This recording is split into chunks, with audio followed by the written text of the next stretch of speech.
I'm on a new team, EternalHealth. We're gonna hit it out of the park so you can live your best life. Like that?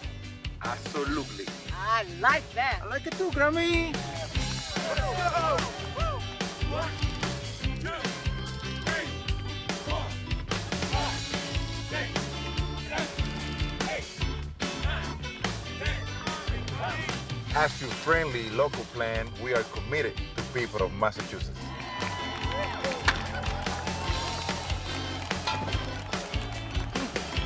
All right. Let EternalHealth be your designated here so you can get the care that you deserve. Find out how EternalHealth could be your forever partner in healthcare. Hello, my name is Pooja Ika. I'm the founder and CEO of EternalHealth. EternalHealth is a fully licensed, new consumer-centric HMO based in Massachusetts, and we're actually the first health plan to get our license since 2013 in Massachusetts. And so with that, EternalHealth is very excited to be entering into the market starting this January, and we will be offering Medicare Advantage products, and we are offering Medicare Advantage products in Worcester, Suffolk, and Middlesex County. And so kind of what's at our core is, as an organization, we embrace trust, transparency, and integrity. And through our cloud-based platform that embraces robotic process automation, machine learning, and artificial intelligence, EternalHealth aims to substantially reduce our operating and administrative costs across our entire enterprise. And what that means to our consumers is that they then get really high quality, robust benefits, but at a really affordable price point.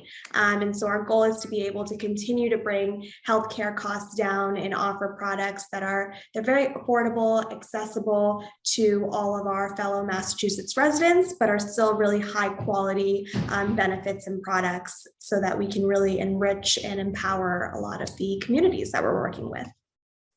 What a phenomenal pitch, my friend. That was beautiful. I mean, I work with a lot of different industries a lot of different industries, a lot of individuals that cannot capture the essence of their pitch. That was seamless. Like that was well done. Thank you. Let's start with there. Well done. As a marketing person, I'm very proud of you. Yes. So I always say that before we get to understand what a business is and where it stemmed from, we have to understand who the person is behind it. So can you walk us through the land of you, like Pooja, like from when you were little, where are you from, all the way to, let's just say, college. Bring us all the way from youth to college. Perfect. Well, I love talking about myself, so this is easy for me. Awesome. But no, I think, so I grew up in Southborough, Massachusetts, and I grew up with two parents who were very much so enthralled in the healthcare space, but on different sides.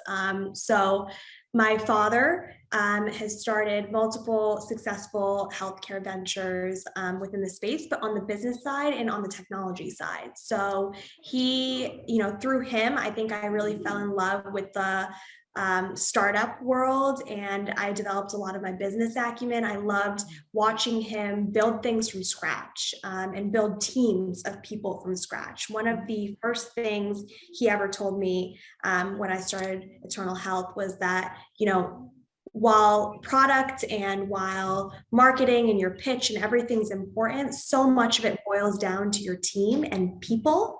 And so my job and my mission and goal at EternalHealth is just making sure that I'm able to bring together a group of people who really are passionate and driven and motivated about what we're doing. And so, kind of going all the way back to when I was a kid, watching him build a group of people together that were really passionate and driven, and we're all aiming towards working towards one noble cause and one goal, is something that, has been instilled in me since I was probably 5. And I joke all the time that through watching my dad, I got little glimpses of the healthcare space. So I would, when I was young, I was glued to his hip. He was always traveling. And so whenever I got a chance to actually be with him, I made sure that I was fully present. And that could mean that I was sitting and listening to him just have conversations with his clients and various business partners. But through that, I learned so much subconsciously about the healthcare space. And then on the flip side with my mom, I think my mom is really where a lot of my passion for healthcare stems from. I think going back all the way to maybe when I was 8 or 9 years old, I would go to the doctor's office with her and I'd go to her hospital. So my mom's a primary care physician based out of UMass. And so I would go with her and I would sit with her staff at the front and they would always try to keep me entertained. They'd give me charts to file away. And I watched my mom walk her patients out one by one. And she made it a point to walk every single one of her patients out to Judy, who would check them out and then, schedule a follow-up appointment. And every single time, she would ask them, is there anything else you need from me? And every time they would peek their head in and they would say, oh my God, Dr. Ika, is that your daughter?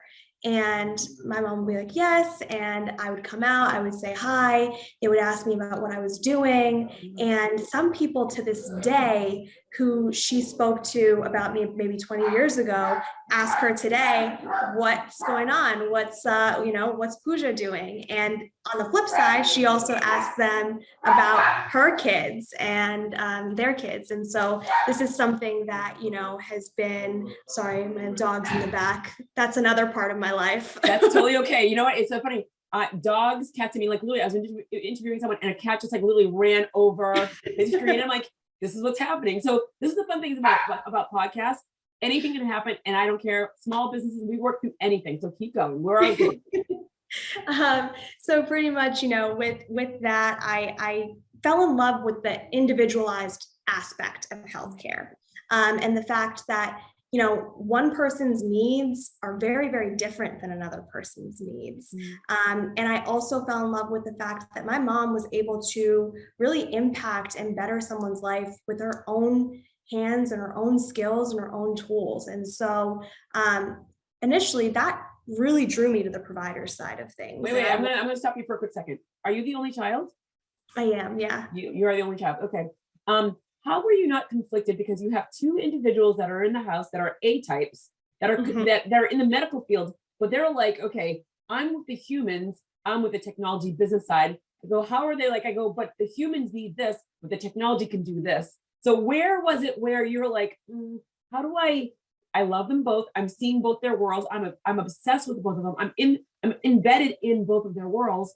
But how are you not conflicted in regards of which one to veer to the most? Because I remember when the second you said it, I was like, I remember those days when the doctors would walk you out. They would greet you and they would walk you out.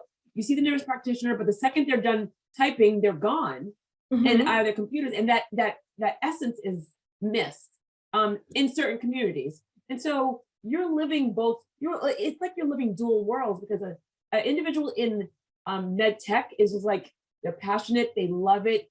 They are like, this is the next wave. But the old school, your mom greeting someone, is your family? How are you doing? We're taking our time to get to know you, because as I'm taking time to get to know you and understand about your life, I can pretty much assess what's happening with your health. So how are you able to go both ways? So I think you actually brought up such a good point, because I think what we're doing and what I'm doing in Eternal Health is a blend and a mix of both of those worlds. And so for me, it wasn't like I was getting pulled in two different directions. But Mom wanted to do this, Dad wanted to do that. Yeah. But I think what I did do was I found a way to incorporate the best aspects of what they both were doing in what I'm doing today. In the sense that, technology allows us to do all of the things we want to do for our members, in terms of the fact that, through technology, we can then provide more cost savings. We can provide higher quality benefits. We can invest more on. I'm going to stop you. You're making it easy by making this a commercial. We don't want this to be a commercial. We want it to focus on you. So in regards of like, because you have two parents that are like, they're very passionate about what they're doing. And now you're like evolving, you're watching them, you're guiding, you're getting advice from them, but then you have to, when you're going to college, you're deciding what to go for. So bring us to that point. Well, how is it? I mean, how do you decide? Because you get to see firsthand from both ends. So when you're deciding to go to college, what are you like? What is your deciding factor?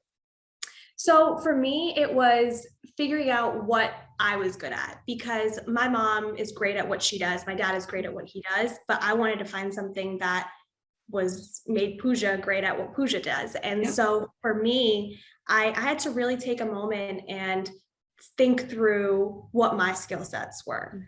For me, I love connecting with people. I love building that relationship. I also love finding a way to find solutions. Give me a problem. I love solving problems. And so I knew immediately that I had to find a way to mesh that whole personal element of touch with the fact that I genuinely belong more on the business side of things than the healthcare and actual consumer, tangible side of things. And so for me, it was pretty easy when I came to that crossroad, because I actually, even prior to college, I wanted to immerse myself into what it could potentially look like in both fields. And so I did that. I took courses. I went to Stanford, and that's where I went and learned a lot about, how to start a startup. And then I went to Johns Hopkins and I was cutting open cadavers. So I got to see both sides of things, and I had a decision to make. And I think, I couldn't be happier with the decision that I did choose to make, because I still am so close to healthcare, and we're still in the same industry and field, but I think this is kind of the perfect spot for me. So I love it when people say something and they think that I'm just going to gloss over cutting cadavers. Just cutting cadavers. What was that the role of I'm going to become a doctor? For a second, when I thought that's what I wanted to do, yeah. I actually, people were probably like, oh, that probably made her veer away from it. That actually kind of brought me a little closer to wanting to be in this space, because it's so cool and interesting. But really, honestly, I think for me, I wanted to be able to know I was making a difference at a large scale. And so I think with a health plan, or with what we're doing today, you can do that because you're touching so many more lives. And for me, I'm someone who people will always say, oh, that's not possible, or that seems like it's going to be really difficult.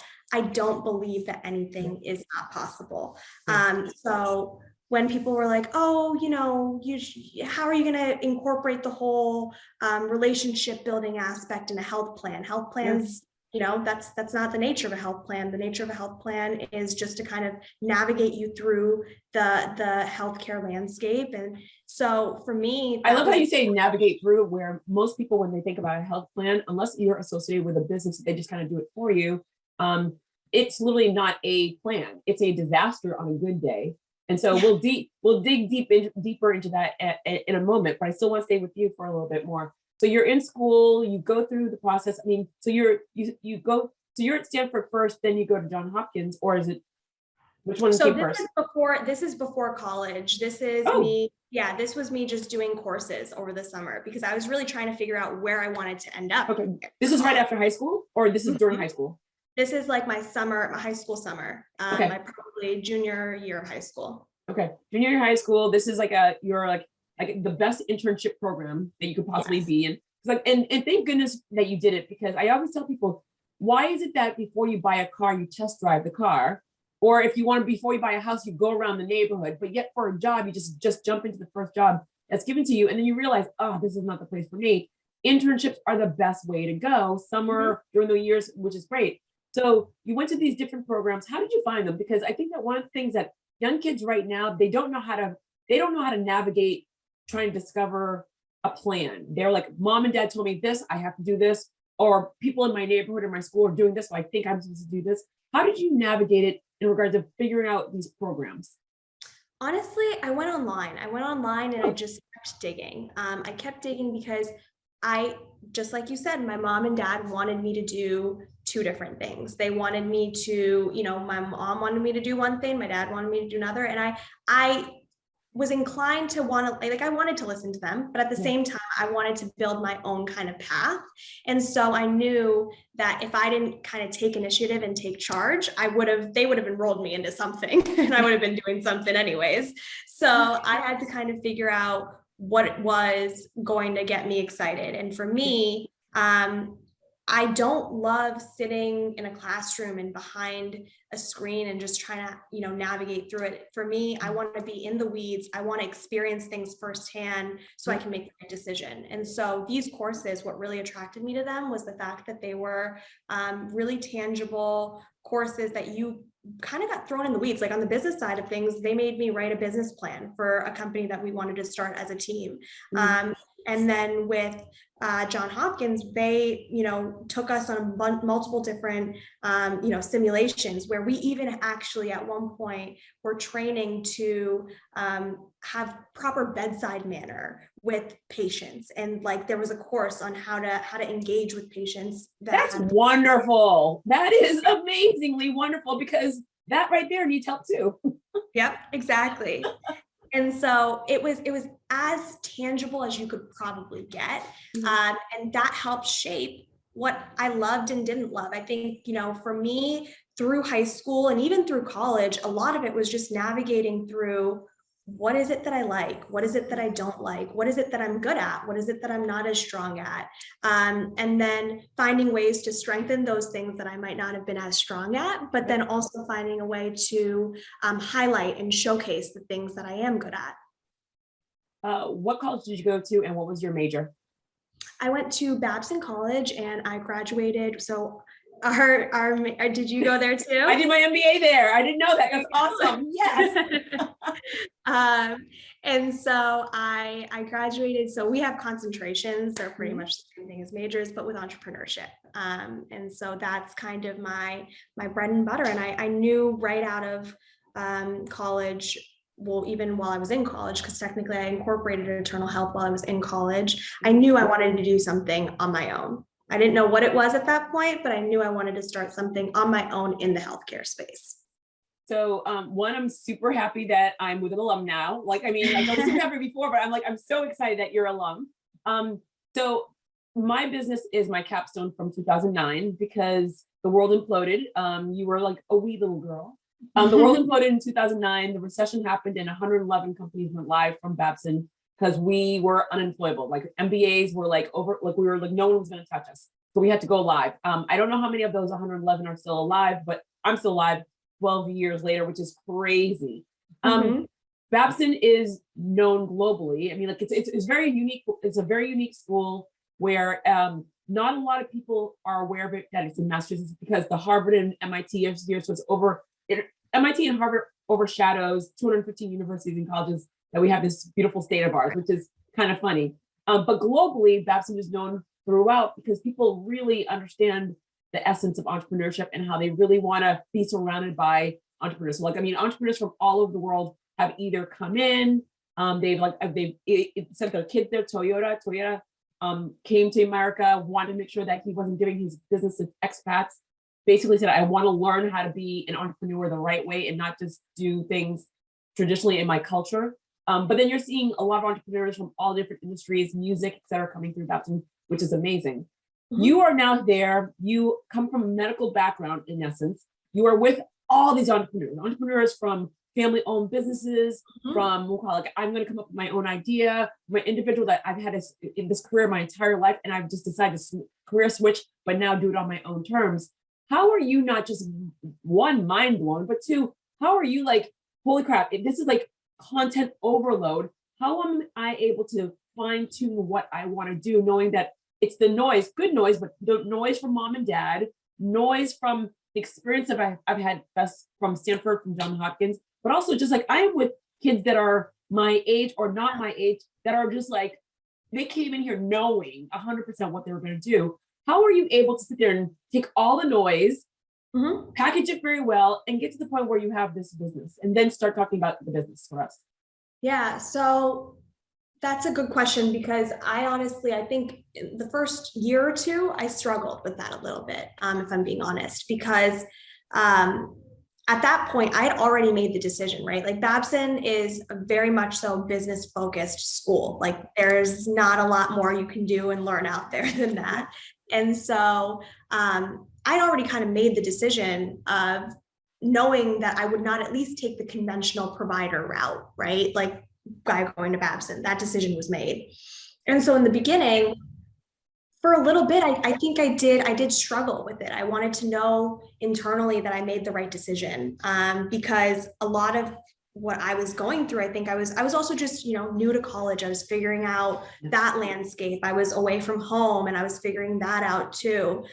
So I think there were other aspects and layers to it, but I was trying to see, if I, one, made the right decision, but two, what my next step would be.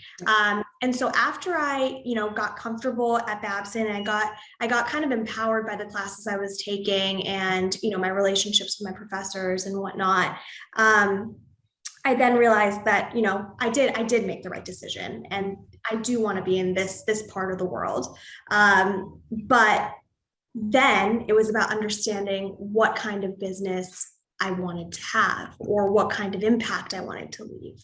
And with that is where, again, I found a little bit of a challenge, because I, like you said, not only was getting pulled in different directions by my own family and internally, but also externally, because now you see people who are starting their own clothing lines, who are starting their own restaurants, who are, anything you could possibly imagine someone was doing or their family was doing. And they all look really attractive and appealing from the exterior point of view, right? Like when you're like really, really far away from something, anything can look shiny and beautiful and great. And so for me, I then had to really, really do some soul searching, I think, probably my senior year, because at that point in time, I knew what I was good at, and I knew what I was not good at and what I needed to strengthen myself on. And so I spent my senior year really challenging myself and focusing on the classes that I knew and the concepts that I knew I was not as good at, because I knew I needed to enhance those. So for example, what classes were the ones that really like got your skin like crawling, like, oh my God, I can't believe I have to take this class, but yet I know it's going to benefit me? Because for me, I have to sit there and say it's like the M&A merger and acquisition was so intriguing, but oh my God, I couldn't wrap my head around it. So what was it for you? For me, it was like my financial entrepreneurship class. I knew it was the best class for me to take, because it told me, like, from the starting point of how to read a cap table to how to, put a term sheet together. Like, it was everything I needed, but it was also so overwhelming because I'm not a finance person. And so for me to jump in there, knowing that this is something I need to do for myself and I need to be able to give it my all, but also knowing that this is actively going to be a challenge for me because my brain is not wired that way. And so it pushed me, but it pushed me in the best way possible, because I think oftentimes, when things are challenging, you kind of want to pull back and you want to go back into your comfort zone. Something that I learned at Babson and something that I've now carried over to Eternal Health and what I do on a daily basis here is I saw this quote that said that, to be successful, or all successful people, are uncomfortable at some point. Like, in order to be successful, you have to be comfortable with being uncomfortable. And so the moment I kind of wrapped my head around that and I accepted that, I started to realize that a lot of the things I was kind of scared of or was overwhelmed by were things that were completely manageable. I just had to step back and give myself a moment and digest it, and also use all of the resources that are available. Because in this day and age, we're so lucky that we have so many resources online, through our professors, through my school. There's an abundance of resources. It's just, are you looking hard enough? And so I had to come to terms with that. And when did they get to the point? So when did you get to the point where you started the business? What was it that you're like, I have it? This is the pain point that I see clear as day. I know I can solve it, but what were the steps? So like you knew that there was that pain point, you knew like I can do it, but how did it get to the point? Because like so many people, I think that you're seeing it. Over 10 million people walked away from high paying jobs. People just assume that the big, huge walkout or individuals that are working at Dunkin' Donuts or things like that. Like, no, these are individuals that during the pandemic, I call it the pandemic pause. During the pandemic pause, people walked away from it saying like, I'm working too hard for somebody else. I'm not getting enough for myself. I want to do more. And I'm not just walking away from this job. I'm walking away from me and my livelihood. So for you, there's so many people that are watching you, that are going to be watching you, and they're thinking, well, she walked into this, like she went to a good school. She has parents that are in the medical field. She just walked into it. And it's like my mother, that whenever my mother looks at Facebook, Facebook, it just came out of nowhere. I'm like, not the truth. Not the case. So can you walk us through what was that moment where like either you're in school or you graduate from school that like you decided this is my go time? When did you decide it was a go time? What was it that made you decide it was going to be this? And talk about how does the program work? Like, so how does it, so now this is time for business. So how does the program work for an individual? Yeah, so for me, I think I knew I had a decision to make by my senior year of college. I had to decide, because I told you, I was always committed on starting my own business. I didn't know if that was going to happen right after I graduated, or if I wanted to, because I even explored maybe going to grad school, like doing a 1-year grad school program for a year, making some more connections, building my network, and then going and starting my own business. So my decision at that point was I had already decided, for now, I don't want to go the grad school route. I just finished school. I want some real life experience. And my decision to make was whether I was going to go sit and work with my dad alongside him at our expanse, or if I was going to really just say, you know what, I'm going to take a leap of faith and I'm going to start something myself and I'm going to see how it goes. Because at that point, I didn't know how to process payroll. I didn't know anything. So I had to figure it out. And for me, I love my dad, but we are so identical in the way we think. We would have butted heads on a daily basis. We joke about it now, but we really would have. And so I thought more about, well, if my end goal was always to start something on my own, why wait? Why waste time? Let me get started now. So that's when Eternal Health, and in April of 2019, that's when Eternal Health was actually incorporated. At that point, I had no clue whether Eternal Health was going to be a health plan, a medical group, an IPA, no clue. But I knew we were going to be in the healthcare space. And I was then toying with the idea of potentially starting a health plan, maybe an exchange, like individual family market plan or something like that. But I didn't really know, what I wanted to do. So then I sat and I did a lot of research to just understand the market, to understand, where there was room to grow, where there was room to improve. And if you look at the healthcare space in general, what motivated me to get into it, I feel like a lot of times people don't tend to see that there are so many different healthcare touches everyone, right? Like in some way, shape, or aspect, we all have some form of interaction with an insurance company, with a doctor on a very regular cadence. And so while healthcare seems so unfamiliar and complex to a lot of people, it's also something that I think we as a country have found a way to make it very complex. Well, it's something that's so simple because it's care that everybody needs. And so when I started to actually look into it, like I told you before, I love problems and I love solving problems. When I saw the healthcare space, I saw that as a big problem that needed to be solved. Because if you actually look at the stats, the healthcare space in general, the healthcare spend is about $3.9 trillion. And the amount of waste annually, there's about $900 billion of waste annually within the system. When you're saying waste, what is waste? Because like the average person doesn't think of, when we think about waste of food, we think about waste of like materials that are being shipped into other countries. What is waste in the medical field? I like to kind of put it into 3 buckets, if you will. So the first is avoidable medical costs. And that is, maybe the use of ordering unnecessary tests, not properly diagnosing the first time and then resulting in, you taking a different course of action.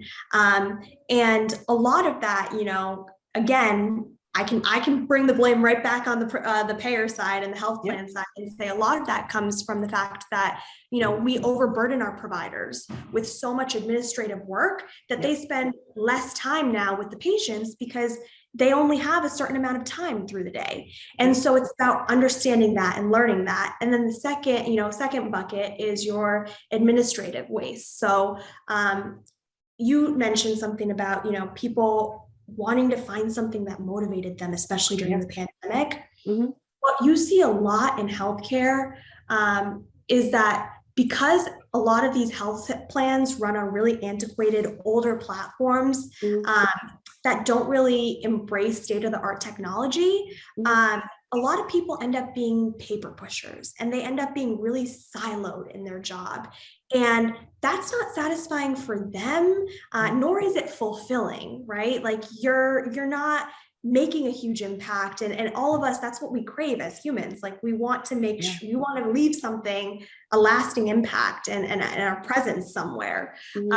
And so in healthcare especially, there's a lot of administrative waste, meaning there's people who could be so talented and do multiple different things, but instead, because of the siloed nature of health plans, they have very minimal scope and responsibility. And we work on streamlining that and making sure that, the silos are removed. And then the third bucket is your avoidable drug impacted medical costs. So this is the concept and idea that for so long, people kept saying, oh, at-home care is so much more expensive than going to the doctor. No, actually, there is a lot of studies that show that people, especially your, really chronic, heavily chronic population, that ends up being the one that drives up a lot of your costs when they're not managed properly. And when they're not given opportunities for things like at-home care, they actually end up visiting the ER 4 to 5 times a year. And that is a lot more costly than implementing home care solutions. And so those, I would say, are your 3 big buckets where you can actively manage the waste. And that's $900 billion of waste. And if I can put that into perspective for you, what that is that's a quarter on every dollar that's wasted. And furthermore, that is, there's enough money within that waste to go ahead and ensure your uninsured and your underinsured populations, and also actively reduce premiums for all Americans when that waste is removed. And not even the entire waste, that only when a quarter of that waste is removed. Now, this is one of the things where, all right, so before I say what I'm going to say, I 100% agree with all of those things. I took care of starting the age of 24, I was responsible of taking care of my grandmother. My parents retired to Florida. And if I keep an eye on grandma, she'll eventually move to Florida. My grandma's like, I have no desire to move to Florida. Like I'm staying here in Cambridge, Mass. And she died at 90, she died 7 years ago at the age of 95. She had Parkinson's, dementia, diabetes, and congestive heart failure. She died naturally at 95 years old because of MGH, because of Mount Auburn. Literally 2 great hospitals. They would go to her home. They would tend to her. It was amazing. Mind you, there weren't always perfect doctor situations, but literally it was amazing. For 21 years that I took care of her, and I was in my career working in the media and stuff like that. And I was like shuttling back and forth. These medical folks did a great job to make sure that she had quality of life, as well as quality of life is huge. Quality of life, as well as being able to live a very long, fulfilled life. Which is really, really great. So all 3 buckets, I 100% agree on. The other day I had to go to the doctor's. I had a stomach bug, and they literally, I went and I go, what's going on? They're like, just checking. Like I go, well, you know what? Let me just write a prescription. I'm like, instead of writing a prescription, shouldn't we know what's wrong? And the doctor was just so ready to write a prescription, and I'm like, no, this is not okay. You can't hide it, because you hiding it, if I stop taking it, then I'm still in the same situation, and I'd have to go back again, which drove me nuts. And I'm like, this is not okay at all whatsoever. So it is great that you just hit those 3 buckets very clear for someone to understand where the waste is coming from, because people don't think about that. The second bucket in regards to the human waste, the individuals in the silo, I think that more of those TV programs, the Grey's Anatomies and all those programs are showing the individuals that are living, like the paper pushers. You're seeing them more highlighted on these programs because in normal life, you don't see them. You go to doctors, you don't ever see the paper pushers. They're behind, they're on the fifth floor or whatever's. But in more of these programs are highlighting individuals that like, I go, you need to sign this, or the administrative, like the importance of this, or why we're doing this, or why the insurance won't cover that. And I think that they even notice we have a big problem in our system. And there are individuals that are keepers of saying yes or no to the individual getting care. So we need to humanize them. And once we humanize them, then we can sit there and understand where they are getting like pushed against the wall.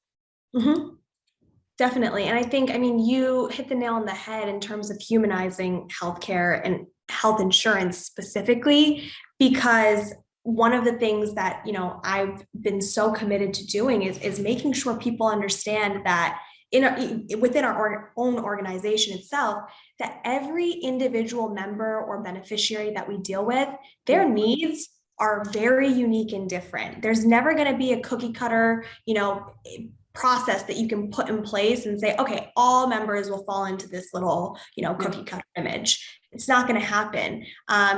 You have to have a more individualized, more personalized, more catered approach for each individual. And that is something we're actively working on as a part of our business plan and model, because if we want us, you know, if we want everyone to view us as a health plan that's a friendly health plan that's actively being an advocate for our members, we have to make sure that we are actually out there advocating for our members. And if we believe that in a specific, unique situation, this member needs X, Y, and Z procedure or surgery, or they need this to be covered, we have to find a way of making that happen as a health plan.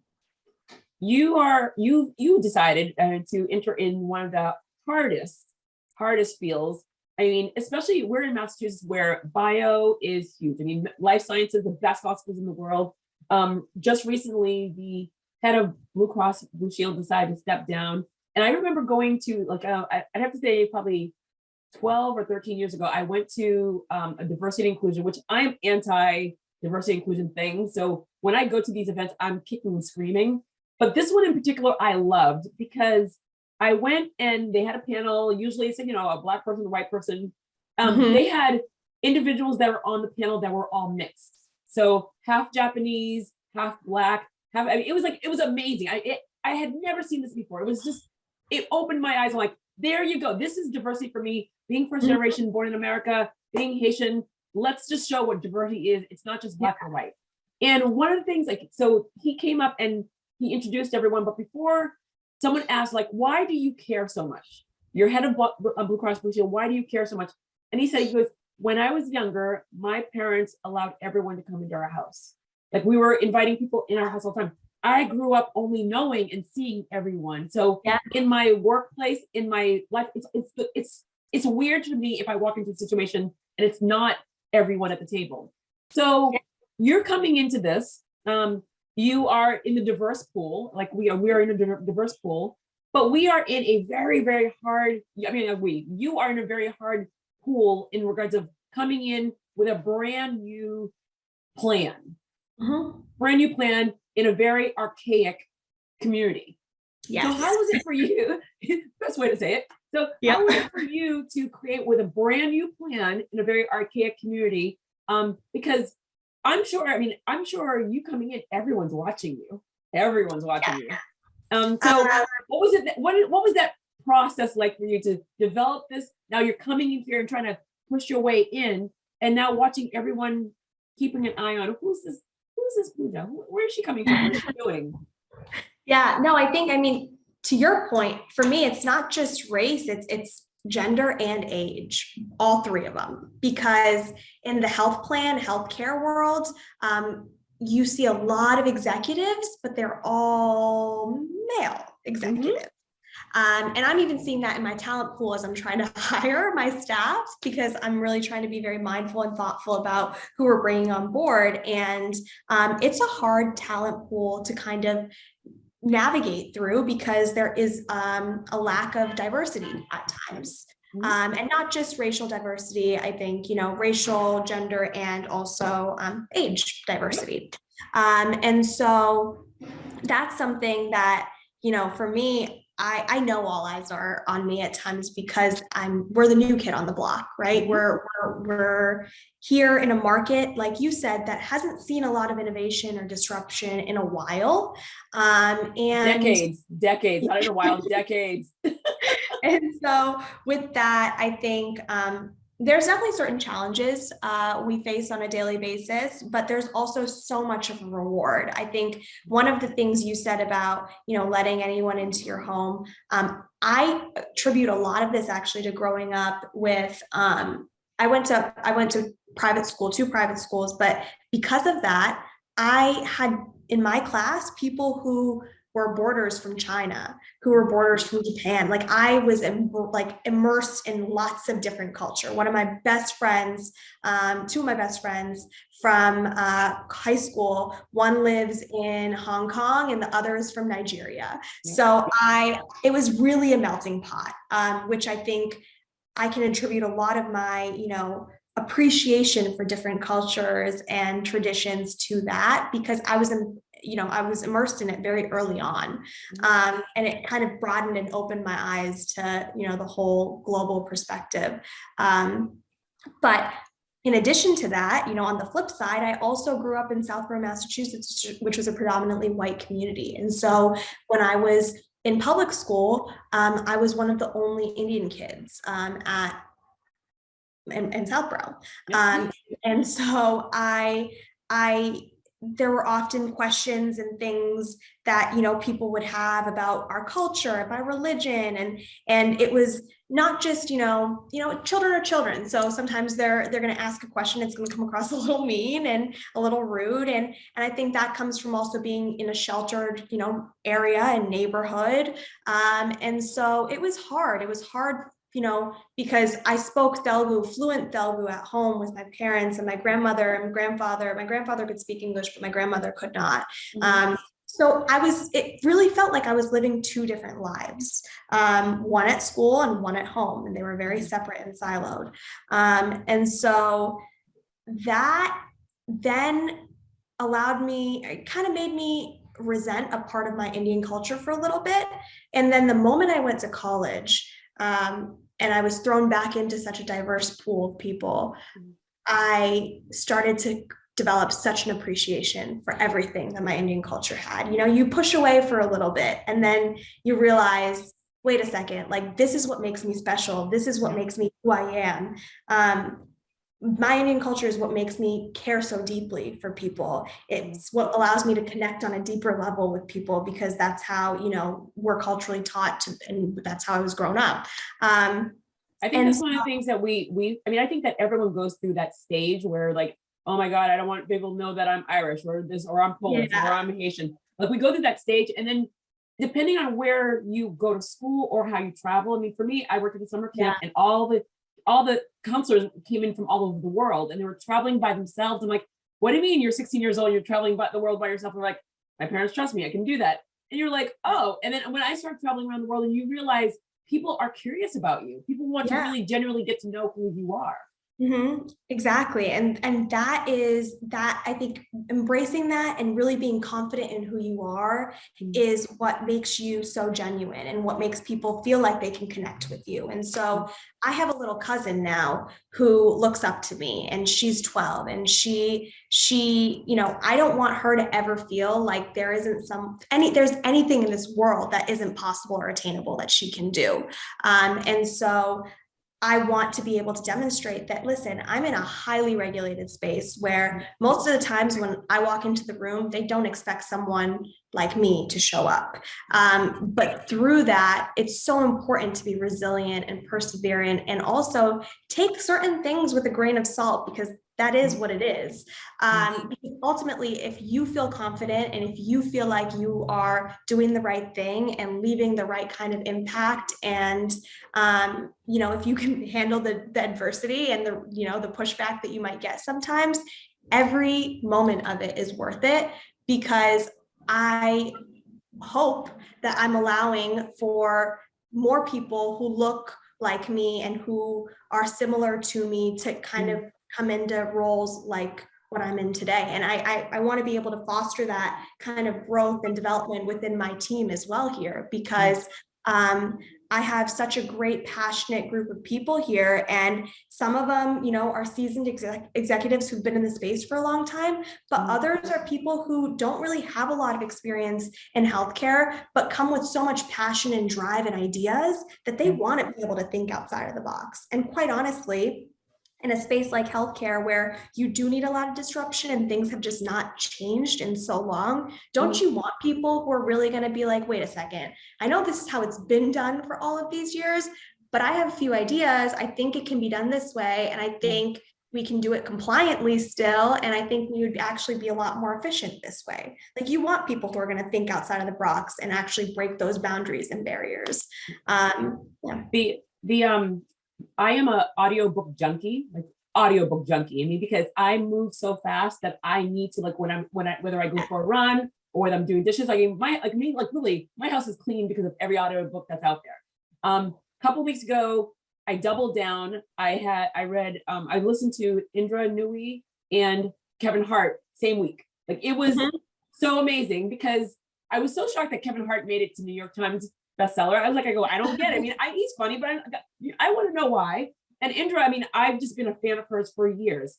It's amazing how both of them, super crazy successful, and so much, they work so hard. They always had doubt, and I'm not an imposter syndrome kind of person. They work really hard for where they are. But it's so interesting in regards of they had doubts of how far I can go and how much I gave up to get to where I am. And so where are you in regard to, you're young, you're watching all your peers doing all these different things. The age gap in regards of individuals that you're working with, people that you're having discussions with in regards of building this business. Where are you in regards to, actually, let's take that back. Where are you in regards of giving advice? So you just talked about your little cousin. Where are you at this point of your life giving advice about how far you've come from and where do you have to go from here?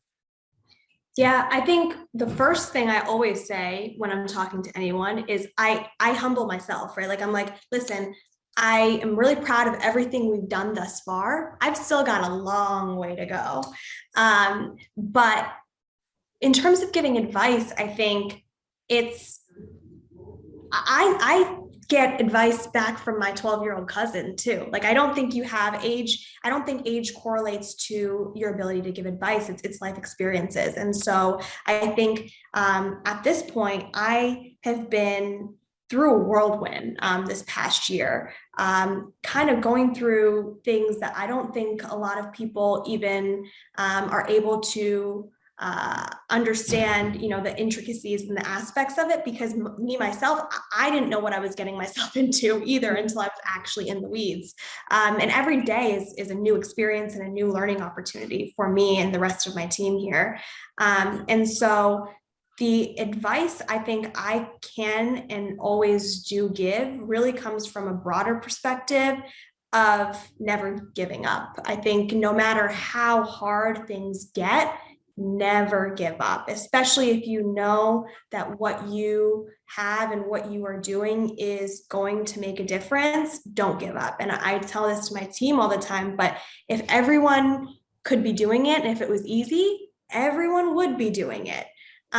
There's a reason that a lot of people aren't doing it. And there's a reason that, it takes time for good things to happen, because you have to put the time and investment into it. And miracles don't happen overnight. You got to work on them. You've got to nurture them. And so perseverance, never giving up, and also really understanding that there will be a million things that go wrong every day, but you have to hold on to that one good thing that goes right. Because if you want to wake up the next morning really optimistic, ready to go, you have to be able to find the light or the silver lining in every single situation. And so honestly, I think perseverance and my ability to be an optimist has been what's kind of been kicking me and keeping me going. And that's the one piece of advice I think I can give, with my eyes closed to anyone. when you read the books, because you have to read both their books. Kevin Hart, I always say audio only because they're reading it. If they're not reading it, don't do it, but you have to listen. I want you to listen to both of them. Kevin Hart, don't eat it. I mean, don't eat while you're listening to it because you'll laugh so hard that it will come to your nose. But I'm giving you this advice. 2020, March 2020, February 2020, you're in the medical world. You have the parents, you heard the buzz early.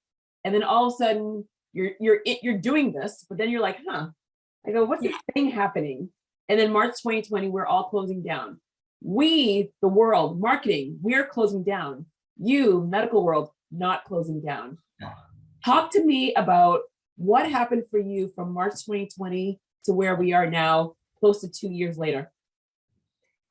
First of all, crazy to think it's been 2 years, right? I was just saying this the other day to someone, absolutely insane to think that it's been 2 years. But for me, March 2020 was my ideation. So I was thinking through what I wanted Eternal Health to be. We were doing a lot of market research still. At that point, we decided Medicare Advantage plan. We were doing market research into figuring out, okay, do we start in Massachusetts? Do we start in another state? What do we do?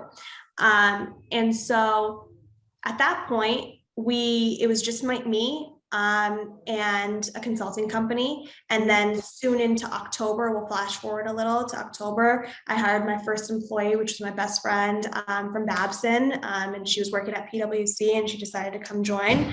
And it was us two sitting at my living room, like dining table in my apartment, and a consulting company we were using, and we were trying to get our license at that point. And we were dealing with the government who was remote.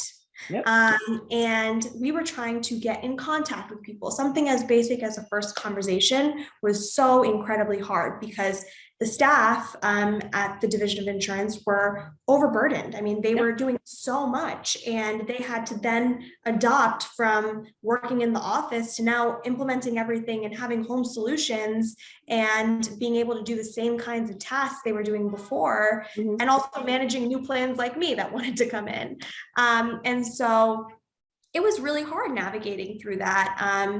And then, fast forward a little bit more, we're talking about engaging with members. And as you know, when you're engaging with members, especially when you're engaging with someone who's 65 and older, you want to be in front of them. Yep. You don't want to be speaking through a screen to them or a phone. Yep. You want to be there. You want them to feel like, they're valued and that they can trust you. And that whole level of personability doesn't always resonate the best over a screen. Yep. And so we had to find a way of navigating through that as well, because this is our first year as a plan. So, with the ebbs and flows of COVID, we had to kind of pivot and modify our marketing and our sales strategy accordingly, because at the same time, the senior population is also very susceptible with COVID. And so we have to be mindful of that too. But I'm sorry, just to interject, how was one even considering once we're live, how does one even decide to leave one plan to go to another and during the pandemic?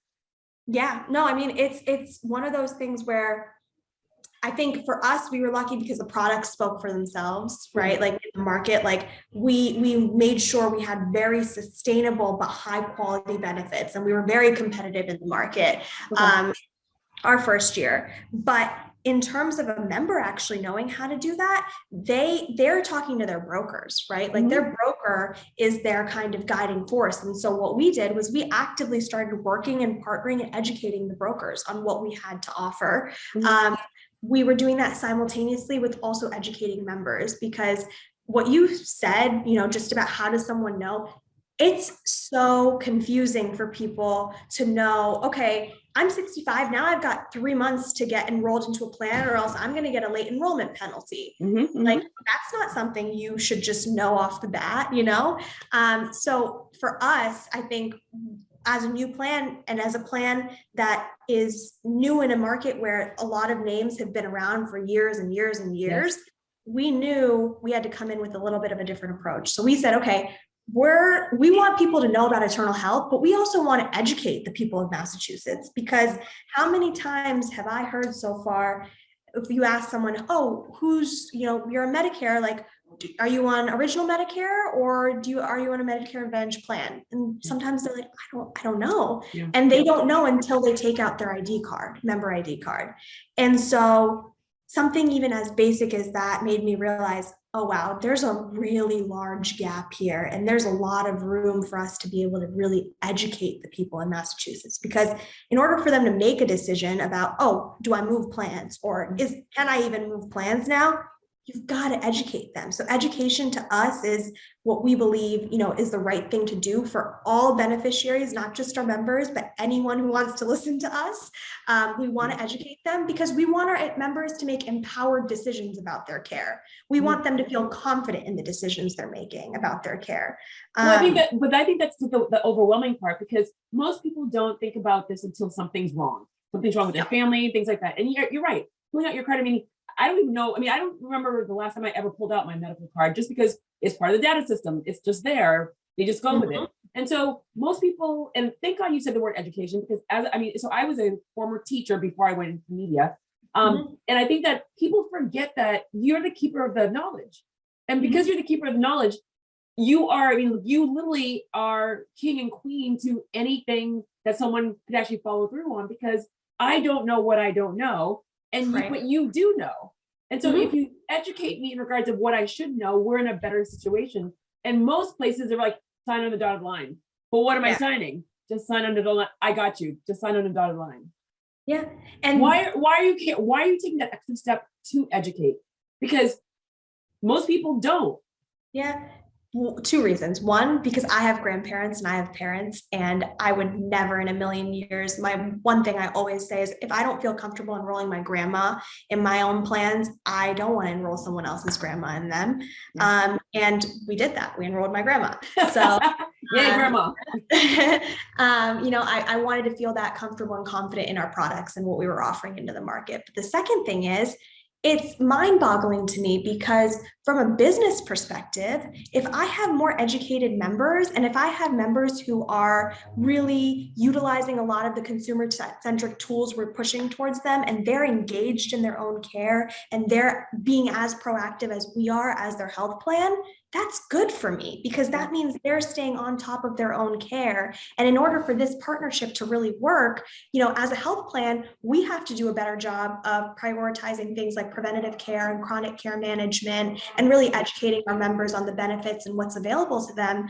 But our members then have to also, partner with us and hold our hand and say, listen, we're also going to, use the benefits that you're providing us with.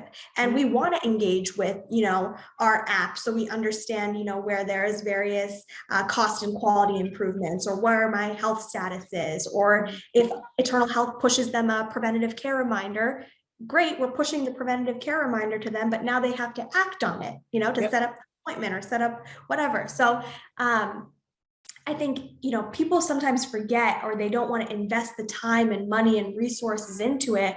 But my firm belief is that, knowledge is power, and we want to empower our members. And one stat I'll give you is 80% of healthcare decisions are made by women for their families. Women are, and not because we're just women, but household purchases, taking care of family, friends, neighbor, community, spouses. Yes, women overall take the grunt of overseeing a lot of things. Exactly. But out of that 80%, 58% don't feel confident in the decisions they're making, but they still continue to make them. That would be my mother. That's a Democrat, that will vote Democrat. And even though she doesn't like the person, she's like, well, that's what I always do. There you go. So for me, that number is astonishing, right? Like, okay, they're making these decisions. They're actively involved in the day in, day out of taking care of their children, their parents, their spouse, whatever it may be. But they don't feel really fully confident to make the decision. They're just making it because they have to make it. No one else is going to make it. And so when I heard that, that made me realize that there is so much room for us to educate our members. And that also is going to help us with our own member retention, right? Like there's a business plus to it, but then there's also just a human element of bettering the community and bettering the people and bettering their quality of life too.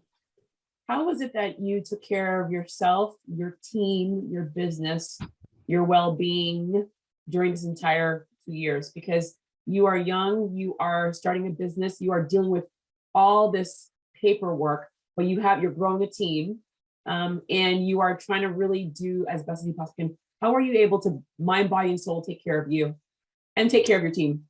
Yeah, I think understanding that nothing is perfect, right? Like understanding that nothing's ever going to be fully perfect and being okay with that, but also knowing that, our support system is us. We are here for one another. If someone, gets COVID and is sick and needs to be at home, I don't know how many times all of my team will text one another just to be like, hey, do you need food? Do you need this? Do you need that? We are a family here. And I think one of the things I tried to instill with my team is I'm here for you from a work basis, but I'm also here from you from a personal basis. Like if something's going on in your life that you need someone to, talk to, or you need someone to listen to you, I'm here because for me, we're a family here, and we take care of one another, we take care of each other, but we're also there for one another. And we're not just there for the people in the office, we're there for their families as well. Because once you come to Eternal Health, it's not just you that becomes our family, it's your whole family that also joins and becomes part of our family. So having that there, but then also, I think we're very COVID conscious and safe, but we did come back to the office. And I think that helped me significantly, honestly. I've heard a lot from people in the office as well to say that social interaction and just being able to be in a space together and know that, just down the hall, you can go and ask someone a question and talk about something, or even just have a lighthearted conversation with anyone in the middle of the day was something that really, really helped in a time that, you were stuck in your room or you're stuck in like a little studio apartment for a little bit. Yep. So that definitely helped too. And also I think, just understanding that there's a lot going on, right? Everyone has so much going on personally, at work, and just knowing that sometimes the best thing you can do for someone is just giving them the benefit of the doubt and just giving them a break, and just knowing that you have no clue what's going on in their life and their world. And the best thing you can do as a person is just treat them with kindness and respect and see if there's anything you can do. And if there isn't that day, then you go home and then you try again the next day. 100%. I have 3 more questions for you.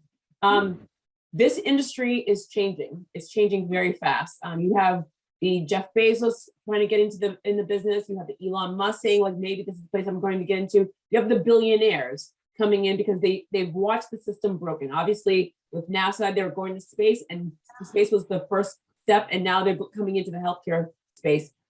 What does that mean overall for the humans, for us, the regular people that need the insurance? We want to get the best doctors to take care of us, but also what does that mean for the doctors on the other side? So the business side, so now coming back full circle from mom and dad, you're watching the billionaires getting into this pool. What does that mean for both sides, the doctors, the nurses, the patients, and the technology of it all? Yeah, so it's interesting. In your opinion. So in your opinion. Yeah, it's interesting because in order for everything to work, right? The way I always view healthcare, it's a huge circle. Everything ties back to one another. And ultimately at the very, very middle of it is your patients and your members and the consumer experience of it all. And so as a health plan, we understand that we need to work better with providers, and we need to work to simplify their lives so they can go back to doing what they love to do, which is actually engage with patients and engage with the patients to better understand their needs, their conditions, and whatnot. So as a health plan, what I can offer the providers is ease of use and reduced administrative burden. So by doing something as basic as just automating the prior auth process so that they don't have to sit there for an extended period of time, or their staff doesn't have to waste their time to get a prior auth approval from us. Instead of it's automated if it falls under certain guidelines, that saves them a lot of time Also, on the flip side, making sure that we're working with the providers towards agreements like value-based care, risk, and capitation, because that also adds more incentives for them. Because at the end of the day, we're all human, right? And we're all working to support our families, to support our loved ones. And so we want to be able to say, we appreciate our providers for being able to help, take care of their patients and our members. Yep. And so properly incentivizing them so that they're able to do that and they're able to go the extra mile and the extra step for their provider, for their patients. And then from a technology perspective, all of that is supported through our technology that will allow us to actively manage and share the risk. So there is not a platform out there that really allows the provider, the health system, and the health plan to all view and manage the risk together. And our technology allows for that to happen because it allows for more transparency, and it also allows for us to provide actionable data back to providers. That's something that I think is oftentimes lacking. Providers are really busy, so you don't want to give them just raw data to then analyze themselves because one, it might not happen, and two, quite honestly, it's a waste of their very valued time. So we want to push forth actionable cost and quality improvement opportunities for the providers, and we want to make their lives as easy as possible so they can ultimately do what is right for our members and for us as a business, which is ensuring that the patients are getting the highest quality of care possible. Beautiful. Well done there on that answer. What do your friends in boarding school, your friends that you grew up with, your relatives, your parents, your grandparents think of what you have accomplished thus far in your young age, my friend? Well, my grandma's my biggest supporter. I love her to death. Grandmas are the best. Yeah, she really is. So I think, I have such an amazing support system around me. That's not just, people at work, but it's my family, it's my friends. And I think, if you asked them a few years ago what Pooja would be doing, I don't know if they would have said this, but they all do kind of see a lot of who I am really coming out now, and what they've kind of seen behind the scenes. Now a lot more people are seeing. So I think they're all very proud, and I'm really happy to have them be my little cheerleaders that keep me going, because there's definitely days that it's harder than others, just because of the nature of the space we're in. We're really heavily regulated, but there's nothing better than coming home to a wonderful support system that will always find a way to crack a smile on my face. Oh my God, I love it. All right, my last question to you. This has been great. I'm a data junkie, meaning that being a former teacher, and I worked in the media, I worked for the governor. And I always tell people, if you don't come to me with data, I don't really believe you. I'm cynical on a good day. That's the international me, the media person me, the government, so I'm cynical. So give me data, and then you have me hooked right away. And you just shot out data over data over data in conversation, because data doesn't have to be boring. And so I love the fact that you just gave straight facts, straight facts that anyone could Google, anyone could find. You did your homework, and I just love that. So thank you so very much for doing that, because people forget how easy it is. If you believe in what you do and you love what you do, you should actually be able to prove give proof of what you do. Okay, so I end all interviews, no matter how many times I speak to you. This is not the last time. No matter how many times I speak to you, I will always ask the same thing, or end it, I should say, with the same question. If you had a personal ask and a professional ask of anyone that's listening to you right now, 2 answers, and they can't be the same because people sometimes cheat. A personal answer, a personal question, a personal ask, and a professional ask. What will be your personal ask, and what will be your professional ask of anyone that's listening to you right now?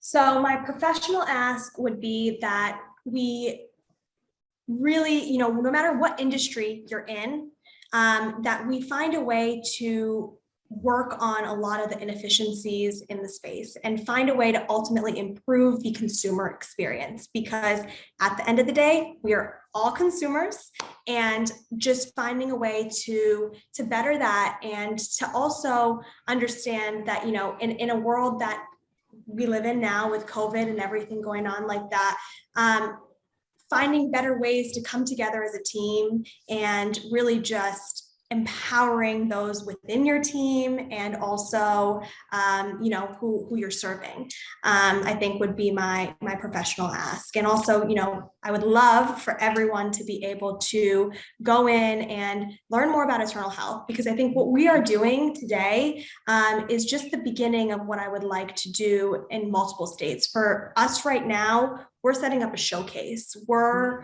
setting up kind of what I believe to be a model that is, one, very replicatable, but also one that we will be able to grow upon. So please go visit us, check us out. And if anyone is Medicare eligible, Eternal Health is there for you. And then my personal ask, I think, would be to be kinder. I think a lot of people are going through a lot right now, and everyone deserves a little benefit of the doubt and a little kindness. So whether it's someone that you run into at the grocery store who's checking you out, or someone that you run into at really any restaurant, anything, just be kind. I think those are two amazingly perfect answers, ask, I should say. Which one of the things that you said during your ask in regards of the growth of the company, it's in Massachusetts right now. When do you perceive it going into other states? Because some people, I mean, this is a global platform. So I'm very lucky that I have a global audience. Where do we go next? Because I'm not, let's just say I'm not in Massachusetts, but I'm so interested. What is the predictable timeline? I would say, for us, we're thinking about 2 additional states in 2024. Right now, we're toying with the idea of Arizona and Texas, but that is pretty much kind of where we're headed. So very different than your New England area, but we're looking to kind of grow and expand there. And also in 2024, if you are outside of the 3 counties within Massachusetts, so Suffolk, Worcester, and Middlesex, we will be expanding within Massachusetts as well. Oh my God, that's like so beautiful. And I love that, and I'm sure your mother loves this too, that you exist. So in my family, we have doctors, the rule, doctors, lawyers, and engineers, most international families. So in my world, I grew up in that whole entire understanding and appreciating the medical field a lot. And I remember listening to a podcast with Dr. Phil, and he's not a favorite, but I'm always intrigued with people I don't like. So I'm always intrigued, like hearing them on interviews. And one of the questions was, would you want your kids to be doctors? And he said, absolutely not, because the insurance companies makes it very difficult. And I don't want my kids to go through what I go through. And you existing is making a lot of individuals that want to go in the medical field to have a second thought of like, you know what, I get to do what I enjoy without feeling that I'm either going to get sued or I can't do my job or I can't really get that patient to where they need to be. So thank you very much for literally like you just dove into the water knowing that the waves were like hitting you over and over and over again for the better people. And thank God for your parents, because your parents brought you into a situation where you saw both worlds and you were able to bring them together in what a beautiful way to do it. So bravo to them, bravo to you. And it was thank you very much for being here. Thank you for saying yes. Thank you for your PR team, because I know that I asked you guys, but then there's a PR team. But I do appreciate the fact that, because most PR teams like say no. I mean, what a beautiful conversation. I love the conversation. I love that you are so committed to what you're doing.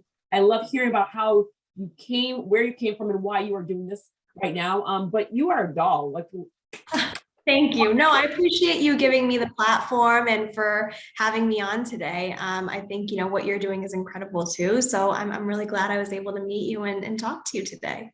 And you're a fellow alum. Yay! Yes. Oh my God. Thank you. Have a wonderful day. And remember, this is not going to be the last conversation. Yes, of course. Thank you so much. All right. Bye.